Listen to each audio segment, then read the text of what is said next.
Karthi Deepa serial மே 3 இன்னைக்கான எபிசோடுக்கான review தாங்க இந்த வீடியோவில் நம்ம இன்னைக்கு பார்க்க போகிறோம். என்ன நடக்குதுன்னா, நம்ம தீபா வந்துட்டு ரியாவுக்கு ஒரு பரிகாரம் பண்ணுறதுக்காக கூட்டிகிட்டு வந்திருக்காங்க. கூடவே ஆனந்தும் இருக்கார். அப்போ நம்ம தீபா சொல்கிறாங்க, ரியா முதல் பரிகாரம் இப்போ தான் முடிஞ்சிருக்கு, ரெண்டாவது பரிகாரம் இனிமே தான் ஆரம்பிக்க போகுது அப்படின்னு. இதை கேட்டுட்டு ரியா கொஞ்சம் பயப்பட ஆரம்பிக்கிறாங்க. அப்போ நம்ம தீபா சொல்கிறாங்க, பூசாரி ஐயா சொல்லுங்கள் அடுத்த பரிகாரம் என்ன அப்படின்னு. அப்போ பூசாரி வந்துட்டு நேராக ரியாவை பார்த்து 2 கையையும் நீட்டுங்க அப்படின்னு சொல்ல ரியாவும் 2 கையையும் நீட்டுறாங்க. அப்போ 2 கையிலையும் தீச்சட்டி இருக்குது. இதை பார்த்துட்டு ரியா ஷாக் ஆகுறாங்க. அப்போ ஆனந்த் சொல்கிறாரு, ரியா எனக்காக நீ கடுமையாக பூஜை பண்ணுறது பரிகாரம் பண்ணுறது ரொம்ப பிடிச்சிருக்கு அப்படின்னு. அதுக்கு ரியா மனசில் யோசிக்கிறாங்க, டேய் உனக்காக வல்லடா, இங்கே பணத்துக்காக மட்டும்தான் வந்தேன், பணத்துக்காக வந்துட்டு இன்னும் என்னெல்லாம் வாங்கிக்கிட்டு போகிறேன்னு தெரியலையே அப்படின்னு ரியா புலம்புறாங்க. அப்போ நம்ம ஆனந்த் சொல்கிறாரு, ரியா சீக்கிரம் நட அப்படின்னு சொல்ல ரியாவும் சரி ஆனந்த் அப்படின்னு சொல்லிட்டு நடக்க ஆரம்பிக்கிறாங்க. அப்போ நம்ம மைதிலி தீபாட்ட சொல்கிறாங்க, நம்மக்கிட்ட செமையாக சிக்கிட்டா, 3வது பரிகாரத்தில் அவள் உளுந்தடிச்சு ஓட போகிறா அப்படின்னு. அப்போ தீபா சொல்கிறாங்க, எங்கள் 3வது பரிகாரம்லாம் தாண்டவே மாட்டா, இந்த பரிகாரத்துலேயே அவள் உளுந்தடிச்சு ஓடிடுவா பாறேன் அப்படின்னு சொல்கிறாங்க. இன்னொரு பக்கம் நம்ம கார்த்தி வந்துட்டு நேராக தீபாவுக்கு கால் பண்ணுறாரு. கார்த்தி வீட்டுக்கு வந்த பிறகு அப்போ தீபா சொல்கிறாங்க, சரி என்னாச்சு அப்படின்னு கேட்க அப்போ கார்த்தி சொல்கிறாரு, தீபா இங்கே ஏதோ கோயிலுக்கு போயிருக்கீங்கன்னு கேள்விப்பட்டேன், பிக்கப் பண்ண வரவா அப்படின்னு. அதுக்கு தீபா சொல்கிறாங்க, அதெல்லாம் வேணாம் சார், நான் இன்னும் கொஞ்சம் நேரத்தில் வந்துடுவேன் அப்படின்னு.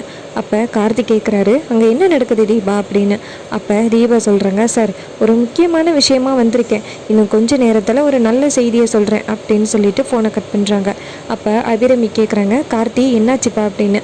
அப்போ கார்த்தி சொல்கிறாரு, ஏதோ தீபா முக்கியமான விஷயம் சொல்கிறேன்னு சொன்னாங்க, வந்து தான் சொல்கிறேன்னு சொன்னாங்க, என்னாச்சுன்னு தெரியலையே அப்படின்னு. அப்போ அபிராமி நடந்ததை சொல்கிறாங்க. இதை கேட்டுட்டு கார்த்தி சொல்கிறாரு, ஓ அப்படியா, ஆனால் ரியா இதுக்கெல்லாம் வந்து தயங்கினவ கிடையாது, கண்டிப்பாக இது எல்லாத்தையுமே ஒரு பெரிய விஷயமாகவே நினைக்க மாட்டா, ஈஸியாக இந்த பரிகாரம் எல்லாத்தையுமே முடிச்சிருவா அப்படின்னு. இன்னொரு பக்கம் நம்ம ரியா வந்துட்டு கையில் தீச்சட்டி வச்சுக்கிட்டு நடக்க ஆரம்பிக்கிறாங்க. அப்போ ரியாவோட கையில் ரொம்ப சுட ஆரம்பிச்சிருச்சு. அப்போ பக்கத்தில் ஐஸ்வர்யா நடந்து வந்ததோட, அக்கா எனக்காக கொஞ்சம் நேரம் கொண்டு வாங்களேன், அவங்க பார்க்கலையில அப்படின்னு. அதுக்கு ஐஸ்வர்யா சொல்கிறாங்க, இங்கே பாரு, நீ வந்து பரிகாரம் பண்ணி தான் ஆகணும், நான் கர்ப்பமாக இருக்கேன், இந்த நேரத்தில் பரிகாரத்தை பண்ணக்கூடாது அப்படின்னு. இது கேட்டுட்டு அந்த ரியாவும் ஐயோ என்னால் முடியலையே அப்படின்னு சொல்லிட்டு நடக்க ஆரம்பிக்கிறாங்க. அந்த பரிகாரத்தை முடிச்சதோட கொண்டாந்து வச்சுட்டு அவ்வளோதானே அப்படின்னு கேட்க அதுக்கு மைதில் கேட்குறாங்க, என்ன அவ்வளோதானே, இங்கே பாரு இது ஆனந்தோட உயிர் சம்மந்தப்பட்டமான விஷயம், அதனால் ஆனந்துக்காக நீ இதை கூட பண்ண மாட்டியா, பரிகாரம்லாம் கொஞ்சம் கடுமையாக தான் இருக்கும் அப்படின்னு. அதுக்கு ரியா கேட்குறாங்க, நீங்கள் எல்லாரும் சேர்ந்து இதை வேணுக்கும்னே பண்ணுறீங்கன்னு தோணுது அப்படின்னு. அப்போ தீபா சொல்கிறாங்க, அது இப்போ தான் தோணுதா அப்படின்னு. அப்போ ரியா கேட்குறாங்க, என்ன சொன்ன அப்படின்னு. அதுக்கு தீபா சொல்கிறாங்க, அதெல்லாம் ஒன்றும் இல்லையே ஐயா, பூசாரி ஐயா அடுத்த பரிகாரம் என்னன்னு சொல்லுங்கள் அப்படின்னு. அப்போ பூசாரி சொல்கிறாரு, இதோ அங்கே இருக்கே அப்படின்னு. அப்போ ரியா கேட்குறாங்க, என்ன இருக்குது அப்படின்னு. அப்போ பூசாரி சொல்கிறாரு, கொஞ்சம் கீழே குனிஞ்சு பாருமா, உப்பு இருக்குது பாரு, அதில் முட்டி போடணும் ஒரு நாள் ஃபுல்லாக அப்படின்னு. இது கேட்டுட்டு ரியா செம்ம ஷாக் ஆகுறாங்க. அப்போ ரியாவை பிடிச்சி கொண்டு போய் அந்த உப்புல முட்டி போட வைக்கிறாங்க. ரியா ரொம்ப நேரமாக உப்புல முட்டி போட்டுட்டு இருக்காங்க. ரியாவுக்கு கால் வலி தாங்கவே முடியல. அப்போ தீபா மைதிலி கிட்ட சொல்கிறாங்க, இன்னும் கொஞ்ச நேரத்தில் இவள் விழுந்தடிச்சு ஓட போகிறா பாருங்க அப்படின்னு. அதுக்கு மைதிலி சொல்கிறாங்க, அதுக்கு தானே நம்ம எதிர்பார்த்து காத்துக்கிட்டு இருக்கோம், இவள் போகிற மாதிரி தெரியலையே அப்படின்னு. அதுக்கு தீபா சொல்கிறாங்க, அவள் கண்டிப்பாக ஓடிடுவா, இன்னும் 2-3 நாளைக்கே பரிகாரம்லாம் சொன்னோன்னா உழுந்தடிச்சு ஓடி போயிடுவா அப்படின்னு.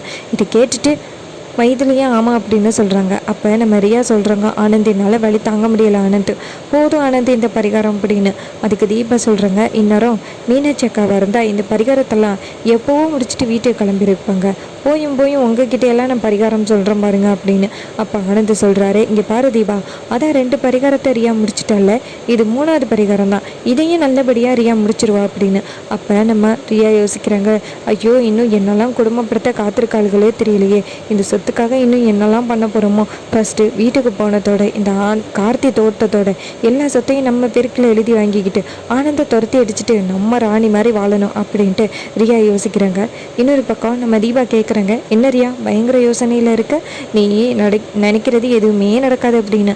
அப்போ ரியா சொல்கிறாங்க, இங்கே பாரு, தேவையில்லாமல் என்னை இந்த பிரச்சனையில் இழுத்து விட்டுட்டியல்ல, உன்னை நான் சும்மா விட மாட்டேன் அப்படின்னு.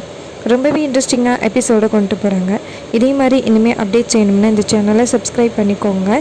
அடுத்த வீடியோவில் பார்க்கலாம். Bye by.